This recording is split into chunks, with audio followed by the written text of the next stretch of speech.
উনি বলছেন 5ই আগস্টের পরে একটা খেলাফত কায়েম করা যাইতো, তো এটা যেহেতু জামাত ইসলামী করলো না, ইসলামী আন্দোলন করলো না, তাহলে আপনি বসে ছিলেন কেন? আপনি তো করতে পারতেন। কথা বুঝেন নাই?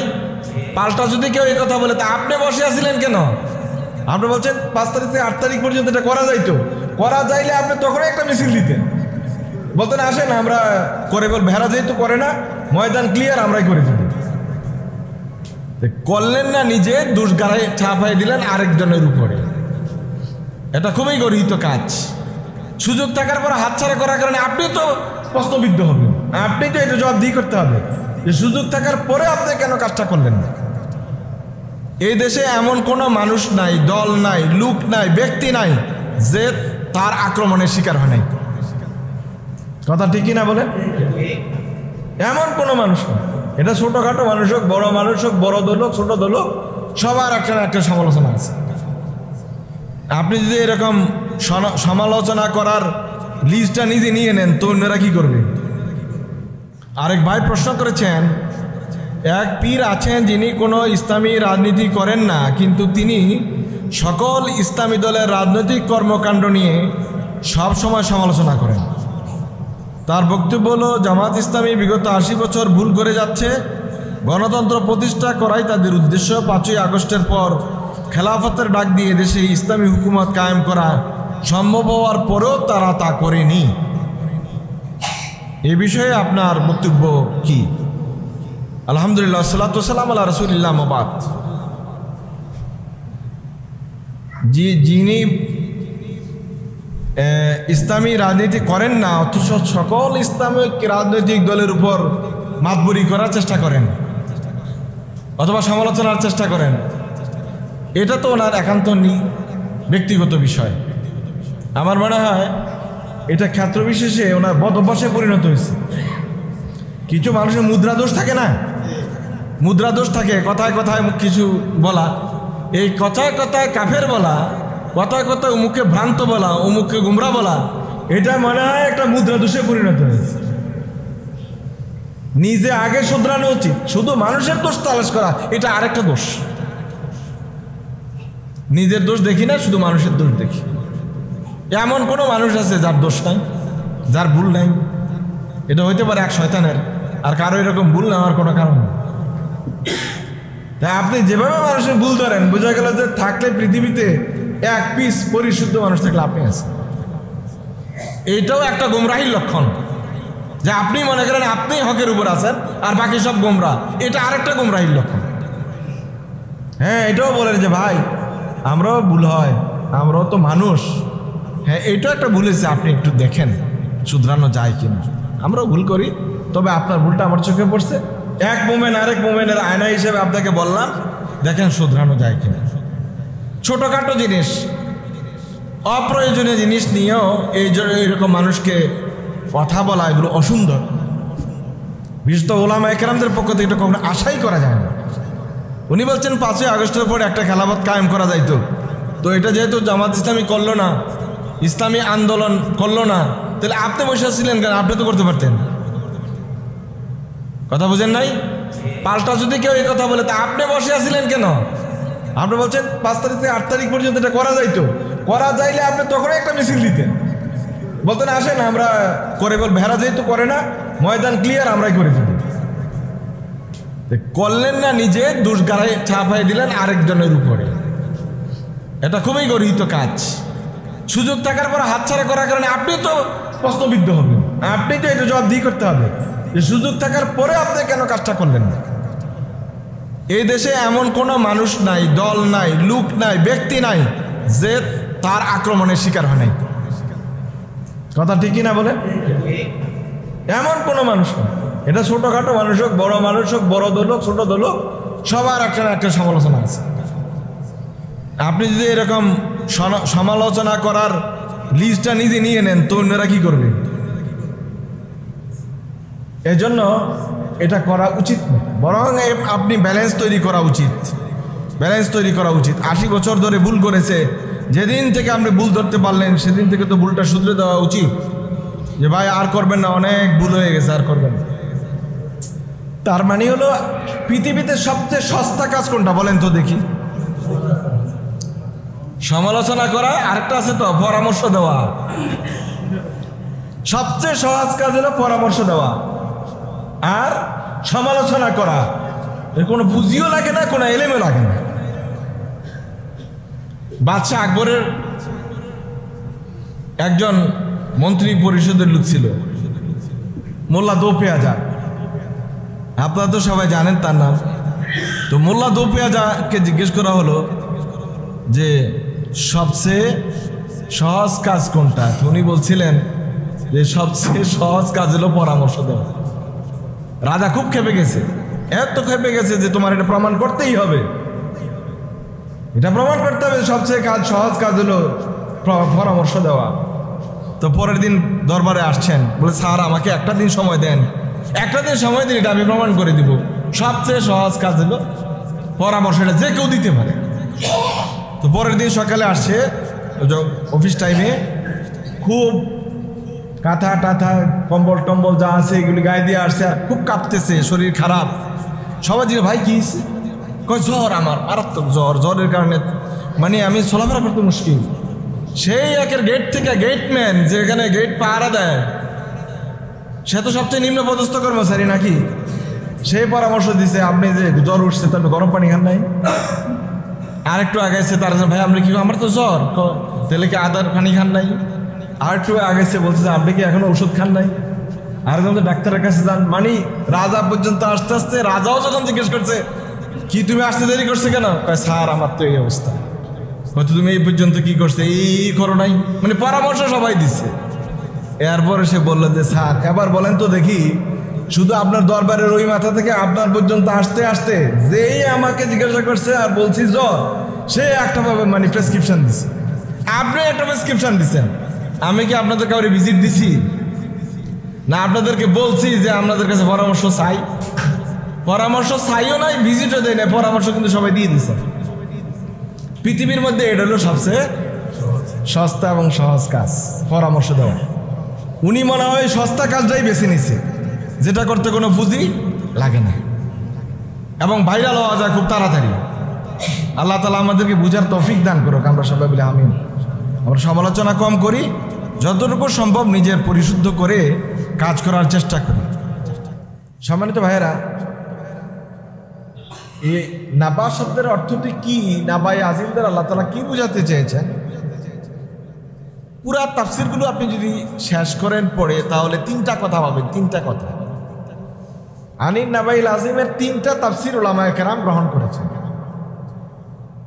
এক নম্বর হলো আল্লাহ সুবহানাহু ওয়া তাআলা বুঝাতে চেয়েছেন, ওরা বলা বলি করে কোন বিষয়ে, জিজ্ঞাসা করে কোন বিষয়ে, নাবায়ে আজিম। নাবায়ে আজিম মানে কি, আল বাসু বাদাল মাউত, মৃত্যুর পরে পুনরুত্থান, পুনর্জীবন সম্পর্কে তারা জানতে চাচ্ছে, প্রশ্ন করতে চাচ্ছে।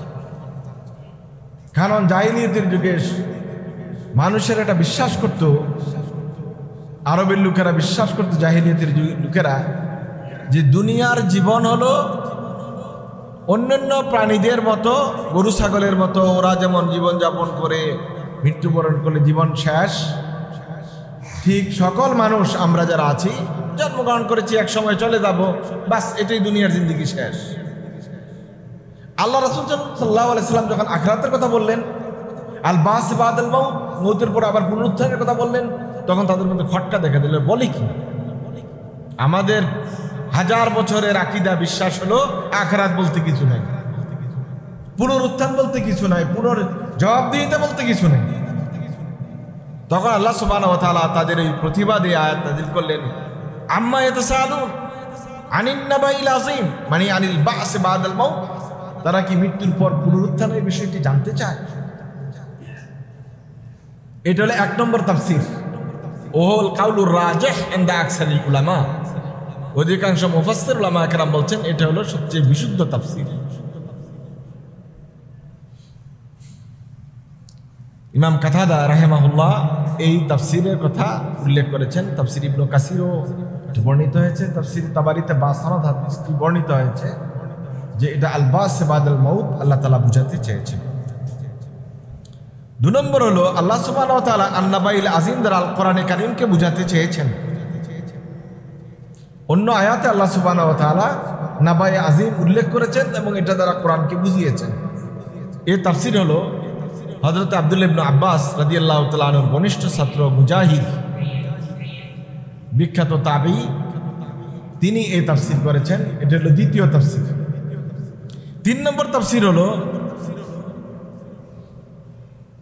আনিন নাবাইল আজিম দ্বারা মুহাম্মদুর রাসূলুল্লাহ সাল্লাল্লাহু আলাইহি ওয়াসাল্লামকে বোঝানো হয়েছে এবং কোরআনকেও বোঝানো হয়েছে। উলামায়ে কেরাম রাদিয়াল্লাহু তাআলা আলাইহিম আজমাইন এই 3টি তাফসিরের বাইরে আনিন নাবাইল আজিমের আর কোনো তাফসির করেন নাই।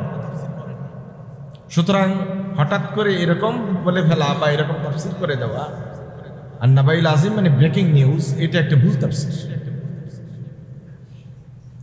এখন কে করলো কি করলো এটার বিষয় নয়, বিষয় হলো কতটা কোরআন এবং সুন্নাহ ভিত্তিক হয়েছে এটা দেখা আপনার কাজ। ইচ্ছে মতো তাফসির করে দেওয়া এটা হলো একটা কবিরা গুনাহ। কবিরা গুনাহ আল্লাহ রাসূলের নামে হাদিস বানিয়ে দেওয়া যেমন কবিরা গুনাহ, কোরআনের তাফসির ইচ্ছা মাফিক করে দেওয়া একটা কবিরা গুনাহ। উলামায়ে কেরাম রাদিয়াল্লাহু তাআলা আলাইহিম আজমাইন তাফসির বির রায় মানে ইচ্ছে মতো তাফসির করে দেওয়ার দুটো দিক আলোচনা করেছেন। একটা হলো আর তাফসির বির রায় আল মাহমুদ, আপনি যদি প্রশংসিত কোনো তাফসির করেন, তাফসির বির রায়ের এটা একটা দিক। আরেকটা হলো তাফসির বির রায়ের নিকৃষ্ট দিক, যেটা উলামায়ে কেরাম হারাম বলেছেন। আল্লাহ সুবহানাহু ওয়া তাআলা কোরআনুল কারীমে অনেকগুলো আয়াত দিয়ে তাফসির বির রায় করতে নিষেধ করেছেন। এর মধ্যে একটি আয়াত আল্লাহ সুবহানাহু ওয়া তাআলা ইরশাদ করেন, ওয়ালা তাকফু মা লাইসা লাকা বিহি ইলম ইন্নাস সামআ ওয়াল বাসারা ওয়াল ফুয়াদা কুল্লু উলাইকা কানা আনহু মাসউলা। যার সম্পর্কে কিছু জ্ঞান নেই সে সম্পর্কে কথা বলতে যেও না, কারণ তুমি যা শুনো, যা বলো, যা দেখো সবকিছুই এমনকি তোমার অন্তরের কথাগুলোকে আল্লাহ সুবহানাহু ওয়া তাআলা হিসাবই নেবেন, তুমি জিজ্ঞাসিত হবে। এই আয়াত দলিল হিসেবে উলামায়ে কেরাম উল্লেখ করেছেন। 2 নম্বর দলিল হলো হাদিস তিরমিজিতে ইবনে আব্বাস রাদিয়াল্লাহু তাআলা থেকে হাদিস, রাসূলুল্লাহ সাল্লাল্লাহু আলাইহি ওয়াসাল্লাম বলেন, মান ক্বালা বিল কুরআনি ফি রাইহি ফিল কুরআনি বিরাইহি, যে তার মন মতো করে কোরআনের তাফসীর করে দিল, বলল, মিন গায়রি ইলমিন, কোনো জ্ঞান না নিয়েই, অর্থাৎ তাফসীর না পড়েই না বুঝেই, ফালিয়াতাবাওয়া মাকআদাহু মিনান নার, সে যেন জাহান্নামে তার ঠিকানা বানিয়ে নেয়। অন্য একটা হাদিসে এরকম এসেছে যে যদি কেউ তাফসীর করে দিল কোরআনের, না জেনে তাফসীরটা করেছে, আগে শিখে নাই, নিজে বুঝে চিন্তা করে একটা তাফসীর করে দিয়েছে, আর ওই তাফসীরটা যে কোনোভাবে হোক সঠিক হয়ে গিয়েছে, আল্লাহ রাসূল সাল্লাল্লাহু আলাইহি ওয়াসাল্লাম তাকেও সতর্ক করেছেন এবং বলেছেন সেও একটি গুনার কাজ করেছে। সুতরাং কোরআনের তাফসীর করার আগে তাফসীর ভালো করে পড়ে নিতে হবে, আত্মস্থ করতে হবে। না জেনে, না বুঝে, না শিখে কোরআনের তাফসীর করা যাবে না। উলামায়ে কেরাম রাদিয়াল্লাহু তাআলা আলাইহিম আজমাইন তাফসীর বির রায় গ্রহণ করার ক্ষেত্রে 4টি শর্ত উল্লেখ করেছে। যদি এটি সঠিক তাফসীর হয়, সঠিক তাফসীর করতে গেলে, কোরআনের বাইরে কোনো তাফসীর করতে গেলে, কোরআন বিল কোরআন, কোরআন বিল তাফসীর কোরআন বিল হাদিস, যদি এটি আপনি না করেন, নিজের বুঝ থেকে কোনো তাফসীর করেন, তাহলে সেটি গ্রহণযোগ্য হওয়ার জন্য 4টি শর্ত রয়েছে। 1 নম্বর শর্ত হলো উলুমে শরিয়া এর পূর্ণ জ্ঞান এবং গ্রহণীয়তা, গ্রহণযোগ্যতা সহকারে তাফসীরটি সম্পন্ন করা। 2 নম্বর বিষয় হলো তাফসীর করার ক্ষেত্রে আদিল্লায়ে শরিয়া, শরীয়তের দলিলগুলোর পুঙ্খানুপুঙ্খভাবে অনুসরণ করা। 3 নম্বর বিষয় হলো আরবি ভাষা এবং সাহিত্য গভীরভাবে আত্মস্থ করা। 4 নম্বর হলো নিজের কুপ্রবৃত্তি থেকে নিজকে দূরে রাখা। ইচ্ছে মতো তাফসীর অর্থ এই উদ্দেশ্য করা, আমি যেই দল করি, যেই মত পোষণ করি, যে আকীদা পোষণ করি, এই অনুযায়ী তাফসীর করে দেওয়া থেকে নিজকে বিরত রাখা। এজন্য বড় বড় উলামায়ে কেরাম যারা এরকম কোরআনের তাফসির করেছেন, গবেষণাধর্মী তাফসির, তারা নিজের তাফসিরের নামকে তাফসির বলেই উল্লেখ করেন নাই। যেমন ইমাম জামাখশরী রাহিমাহুল্লাহ তার তাফসিরের নাম তিনি রেখেছেন আল কাশাফ আন হাকাইকিত তানজিল ওয়া উয়ুনিল আকাবিল ফি উজুহিত তাবিল। তিনি বলছেন এটা এমন এক তাফসির যেটা নানা রকমের কথার বর্ণনা তো থাকবেই, আর বিভিন্ন তাবিল বা ব্যাখ্যা এখানে করা হয়েছে। উনি তাফসির শব্দটা ব্যবহার করেন নাই, উনি সেখানে কোরআনের ব্যাকরণগত ব্যাখ্যা, বালাগতের ব্যাখ্যা, নানা রকমের ব্যাখ্যা তিনি সেখানে সন্নিবেশন করেছেন। এজন্য নাকি তাফসির শব্দটাই সেখানে ব্যবহার করেন। আমাদেরকে এই বিষয়গুলি খুব সতর্ক থাকতে হবে, বিশেষত যারা বেশি দিন চর্চা করেন, কোরআন হাদিস চর্চা করেন। এখন তো আলহামদুলিল্লাহ কিছু সাধারণ শিক্ষা শিক্ষিত মানুষও প্রচুর মেহনত করেন, পড়াশোনা করেন। চর্চার কারণে আল্লাহ তাআলা বারাকাও তাদেরকে দিয়েছেন। কিন্তু এগুলো করার আগে নিজে কোনো না কোনো ওস্তাদের সান্নিধ্যে থাকা উচিত। কারণ যারা সরাসরি এভাবে স্কুল কলেজ বা ভিন্ন ধারা থেকে এসে দিন শিখতে চান, তাদের কিছু অপূর্ণতা থেকে যায়। তারা উসুলি বিষয়গুলি তাদের কাছে স্পষ্ট না থাকার কারণে কোরআনের উল্টাপাল্টা তাফসির বা ব্যাখ্যা হয়ে যাওয়া তাদের জন্য স্বাভাবিক। এজন্য কোরআনের তাফসির করার ক্ষেত্রে সবসময় সতর্ক থাকা উচিত, আমার ব্যক্তি কোনো কথা যেন সেখানে ঢুকে না যায়। এখন কোরআনের বিভিন্ন রকমের তাফসির আছে, তাফসির ইলমি আছে, এখন বর্তমানে বৈজ্ঞানিক তাফসির। ওই তাফসিরগুলো আবার ভিন্ন টাইপের, কোরআনকে গবেষণা ধর্মী আলোচনা রয়েছে, সেগুলি টাইপ ভিন্ন। কিন্তু কোনো কথা নিজের থেকে বলে দিয়ে এটাকে কোরআনের তাফসির বলে চালিয়ে দেওয়া, এটা জঘন্য কাজ। এই কাজ থেকে সবাইকে বেঁচে থাকতে হবে। কারণ আল্লাহ রাসূল সাল্লাল্লাহু আলাইহি ওয়াসাল্লাম এই কাজ করতে নিষেধ করেছেন। শুধু নিষেধই করেন নাই, ফালিয়াতাবাওয়া মাকাদাহু মিনান নার, যারা এই কাজটি করবে তাদেরকে নিজ দায়িত্বে জাহান্নামে স্থান করে নেওয়ার জন্য বলেছেন। আল্লাহ রাসূলের শানে মিথ্যা হাদিস বানানো যেমন অপরাধ, কোরআনের এরকম নিজের ইচ্ছা মতো মন গড়া তাফসির করা এরকম বড় অপরাধ। এখন আসেন, আমরা যখন কোনো তাফসির করি, এই তাফসিরগুলোকে যথাসম্ভব চেষ্টা করা উচিত সলফে সালিহিনের মানহাজে রেখে দেওয়া। উলামায়ে কেরাম রাদিয়াল্লাহু তাআলা আলাইহিম আজমাইন যে তাফসির করেছেন ওই তাফসিরের মানে রেখে দেওয়া। কোনো মজলিসে, কোনো মাহফিলে আলোচনার ক্ষেত্রে, কোরআনের আলোচনার ক্ষেত্রে একটা ব্যালেন্স রক্ষা করা, যেন এমন হয় যে না যায় যে পুরা কোরআনের তাফসিরটা একটা রাজনীতি, এটা যেন না হয়। কোরআনের পুরা তাফসিরটাই যেন একটা কোনো ফিজিক্স, কেমিস্ট্রি বা বায়োলজির ক্লাস, এটা যেন না হয়। এটা আম মানুষের কাছে, সাধারণ মানুষের কাছে বক্তব্য উপস্থাপনের পদ্ধতি নয়। এটি করতে পারেন কোনো খাস মজলিসে, যেখানে সমস্ত শ্রোতারা বোটানির ছাত্র অথবা ফিজিক্স, কেমিস্ট্রি, বায়োলজির ছাত্র, অথবা যারা এখানে খুব গবেষণাধর্মী উলামায়ে কেরাম, তাদের সামনে এই ধরনের আলোচনা হয়তো মানানসই। আপনাকে বুঝতে হবে আপনি কোন পরিবেশে কোন তাফসির পেশ করছেন এবং এটা কতটুকু গ্রহণীয়। আল্লাহ সুবহানাহু ওয়া তাআলা আমাদেরকে বুঝার তৌফিক দান করুক, আমিন।